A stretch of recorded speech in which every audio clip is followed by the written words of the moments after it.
Welcome to the Jamodi podcast, where we interview coaches and leaders to find out not just what they do, but how they do what they do.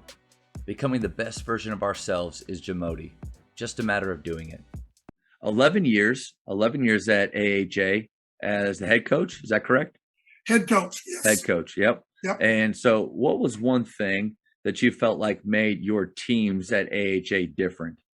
Well, one of the coaches from that you might know was at the Fort Worth Calvary School. Me and him became great friends. And one of the things that he shared with me was that he felt that I always got my players to give so much more than they had within them. Meaning they would come out and play hard for me. He didn't say anything about the X's and O's and all that, and I'm not worried about that. But he felt like I could dig down in a player and make them a harder worker, tougher, stronger, smarter player. And that's what I want to do. I always want to be able to get. So there are coaches that will out X and O me. They will out X and O me. But I will get kids to do the basics, the common sense, the fundamentals of the game, without specifically going through the dribble through the different things. So that's where I feel that I capture the heart. I try to capture the hearts of the players. And I do know that you do a good job of that, because I've been able to see it for 9 years here.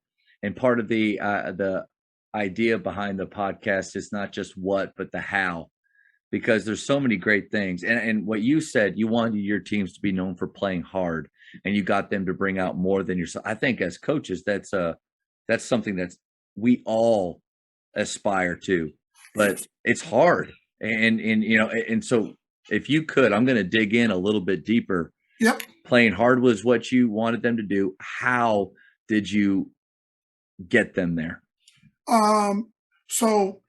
So I do a lot of games, but games where they're playing against each other. We're not doing individual stuff where they're playing against each other. And I'm demanding that they box out. I'm demanding that they rebound. I'm demanding that they go hard.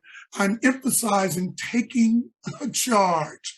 And I want to teach those from the basics so they have a foundation of how to take a charge. Getting the feet set, get there early, get set, take it, don't quench, don't move, don't turn to the side, do all those kinds of things. And then I award them when they do those things. So I have 7 awards that I've given out. Even when I was at AHA, I've given out these same 7 awards after every game.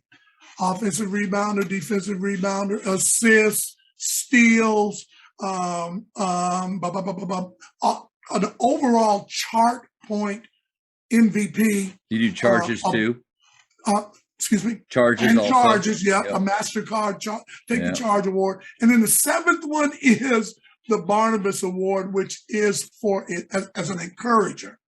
So I'm the one of the 7. I'm the one that selects the Barnabas Award every game. And that's the one who is encouraging, is up, have the most spirit. And I'm watching all through the game and making a mental note. And I let them know that. And then I reward them. Sometimes it's individuals. Sometimes it's more than one. Sometimes it's the bench as a whole. Yeah. And so, so those are ways that I draw out the things that I want to see the most. And you've done a great job over the years of reminding me of that as coaches, we get what we emphasize. Yeah. So like whatever we're emphasizing often. So like with our high school group, man, we emphasize shooting. We do it every day. We let it fly. We're talking about footwork, technique, all these things. So it's not surprising that in games, that's what guys are focused on as well. What I have to do a better job of, and what you've reminded me over the years, is to continue to emphasize the other facets of the game that also lead to winning. And so you've done a great job. I love the 7 awards. I don't think, and you're an awesome example of, it doesn't matter where you coach or what level you coach, that you can bring a level of excellence to it. And like you said, those 7 awards that you were doing as a head coach at AHA, man, I know that your eighth graders, like the eighth graders that go on after playing for you, they'll remember those awards. They'll remember the times they got it. I think that's Absolutely. special, man. Josh Carroll just the other day talked about how many times he won the glove of the steals. I mean, he loved that, and he anticipated and do different things. You know, so I had a kid that graduated. He's maybe close to 30 now, 28, 29.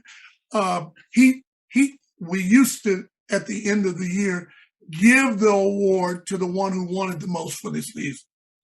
And so he messaged me on Messenger a picture that he still had the gloves from junior high. No, he was high school. He was varsity at American Heritage. Still had the glove, actual glove. So it means something. It's a little something that might not mean a lot, but it means a lot to them, especially when you celebrate them, make everyone clap and enjoy it and celebrate it when they win it. And it moves around. You can win more than one. You can, Yeah. and it changes from game to game.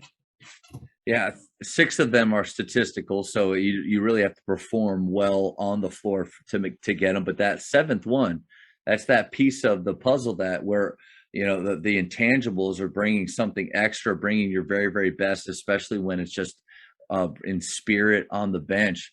I think recognizing that one's huge, and what you do and what we try to do here, and I bet a lot of coaches do, is like we can't forget to make it special. Like to make it special for them, and the time that it takes. I mean, I would imagine it takes you 5 to 8, maybe 10 minutes to go through it. Is even though like some of us, our coaches think, God, that's just practice time that I can't give up. I'll give yourself some wiggle room to do those special things that 12 years down the road they'll maybe remember. Absolutely, and that's what I think. That's the way I think about it. I just want to make and some people might think that it's and I've heard it said that it's everybody gets something, and you want to give everybody a certificate. Everybody, well, these are earned. These are earned, and then they have to meet minimums to even get them. I don't give them. You have to have 3 or more. You can't have one. Maybe one offensive rebound doesn't get an award. No. It just fell to him. Yeah. You have minimum. You have minimum. However, the only one that if you get one, you can win it is a charge. Yeah. Yeah. Taking a charge. Yeah. And I love what you said though about spending a lot of time scrimmaging in practice. So I do believe in individual skill work, but especially at the junior high where your season is so condensed. Like I have majority of my guys from August. So we have so much time that we can spend to individual skill work. You really have, I mean, you get them from football, you have 4 or 5 days to put things in before you play. And so you gotta, I mean, I don't envy that at all. And you gotta really prioritize your time. So many times when I listen to coaches talk about what they would do differently if they could go back, one of the major things they say is spend more time scrimmaging in practice, less time drilling. And this isn't to make you feel bad, but you said something to me that hurt my feelings years ago. Years ago, man, it was probably my second, maybe third year here. And I had this practice plan that was about 4 pages long, breakdown drills. I mean, every part of what they could look like and do as a player, I had a drill for it. And I was so proud of it. And I handed it to you and I said, Coach, check this out, man. What do you think of this? And I think you said something like, man, it doesn't really look like a varsity practice schedule or practice plan, meaning that was so broken down that like, when are they going to play? Like they should and also I think they should know this stuff already. Like we're probably in bad shape if they don't know how to do these things already. Yeah, varsity team. But and it's funny. I mean, just like with players, they'll remember every little comment that we make and things. I did think about that and I re-looked at it. And over the years, I've moved way more towards what you do really well. If you go to a Coach Herb's 8th grade practice, most likely you'll see a controlled scrimmage environment where he's giving the ball to a team they play, and then he'll give some coaching and feedback. They'll switch, but it's tons of reps. And I think there's a lot of genius to that. Oh, well, Well, I didn't mean it. Hopefully. Coach, I've recovered. I'm okay now. I'm okay now. Hey, listen, the time that you've been here, my goal has been just don't change his program. Go with your program, but at the same time, share some wisdom. If you have a little wisdom, share it. And you've been, and I got to give it to you, you have been one that has been a very receptive and open to someone giving you wisdom without, I don't want to feel like I'm talking down to you or that kind of way. I just want to help you. I want to make you look good. I want the 8th grade team to be, when they get to you, I want them to be solid. They want to know foundational things. And then you take it from there and add on to it. Yeah. And I think as assistant coaches, that needs to be, I was an assistant for Wes Watson. My job was to make his life easy. My job was to make him but be there for good input and not just be a yes man. And I appreciate that about you and all the coaches really that we've had at Faith. I think that's why me and you are on this call and why coaches listen to things and go to clinics is we've got to be lifelong learners and have a growth mindset, because the moment we start to think I've got it all figured out, my stuff doesn't stink, man, you're setting yourself up for a fall right there. Absolutely. I agree. Thank you for checking out today's episode. Please take a moment to subscribe to this podcast, share it with your fellow coaches, and find us on social media for what's coming up next on the Jamodi podcast. It's just a matter of doing it.